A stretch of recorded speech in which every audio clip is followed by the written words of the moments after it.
पुणे शहर में बहुप्रतीक्षित शिवाजी नगर से स्वारगेट मेट्रो परियोजना का आज प्रधानमंत्री नरेंद्र मोदी ने ऑनलाइन उद्घाटन किया। इस मौके पर उप मुख्यमंत्री देवेंद्र फडणवीस ने विपक्ष को खरी खोटी सुनाई। पुणे मेट्रो का उद्घाटन आगे बढ़ा तो कुछ लोग छाती पीट रहे थे, जिन्होंने कभी खंबा खड़ा नहीं किया था। पहले कुछ करके दिखाओ, फिर सीना तान के बात करो, ऐसा कहते हुए उन्होंने विरोधियों पर निशाना साधा।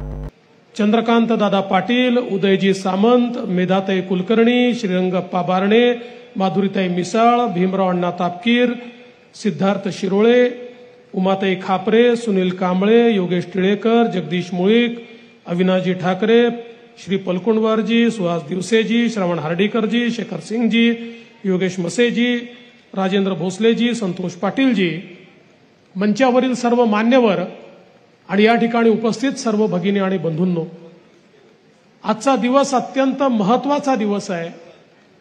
कारण वारसा आणि विकास या दोन्ही गोष्टींचा संगम करणारा आजचा हा आपला कार्यक्रम आहे। जेव्हा मी वारसा म्हणतो त्यावेळेस या महाराष्ट्राला क्रांतीसूर्य महात्मा ज्योतिराव फुले आणि क्रांतिज्योती सावित्रीबाई फुले यांनी जो वारसा दिला तो वारसा पुढे नेणारा हा कार्यक्रम आहे।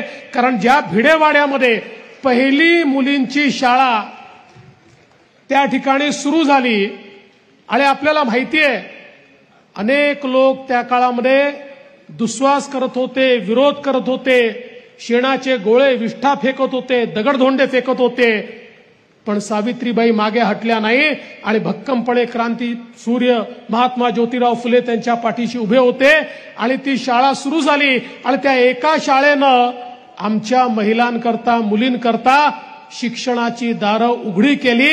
आणि म्हणून हा जो शिक्षणाचा वारसा, हा जो एक समाज सुधारणेचा वारसा आपल्याला मिळाला, त्या वारशाची आठवण करून देणारं स्मारक हे भिडेवाड्यामध्ये करण्याकरता आजचा हा कार्यक्रम या ठिकाणी आपण आयोजित केलाय। खरं म्हणजे भुजबळ साहेबांनी सगळाच इतिहास सांगितला, कशा प्रकारे मोठ्या प्रमाणात वर्षानुवर्ष या ठिकाणी भिडेवाडा मिळाला पाहिजे म्हणून वेगवेगळी लढाई चालू होती। आणि मला या गोष्टीचा आनंद आहे की भुजबळ साहेब, मुख्यमंत्री महोदय, आम्ही सगळे या लढाईमध्ये आलो।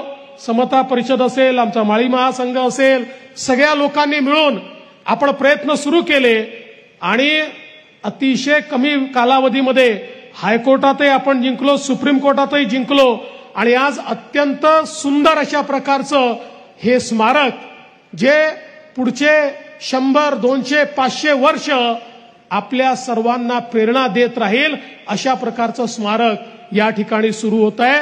आणि म्हणून मी खरखर आपल्या सगळ्यांचं मनापासून अभिनंदन करतो। खरं म्हणजे आपल्याला माहिती आहे की पुणे ही समाज सुधारकांची भूमी आहे।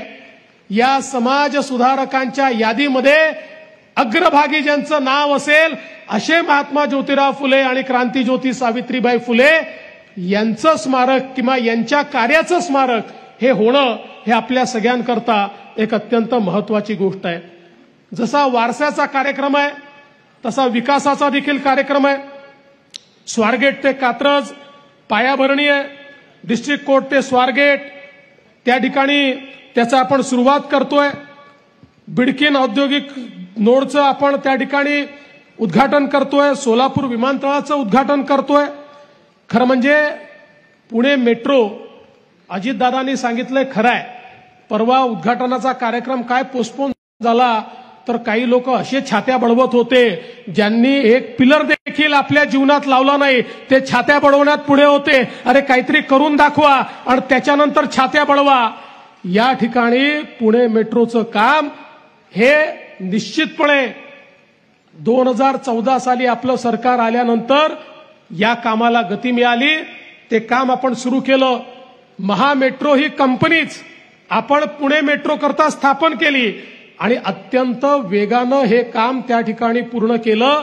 खरं म्हणजे पुणे मेट्रोचा जो पहिला टप्पा आहे हा देशामध्ये सर्वाधिक वेगानं काम पूर्ण करणारा टप्पा आहे, ज्याची सुरुवात आपण केली।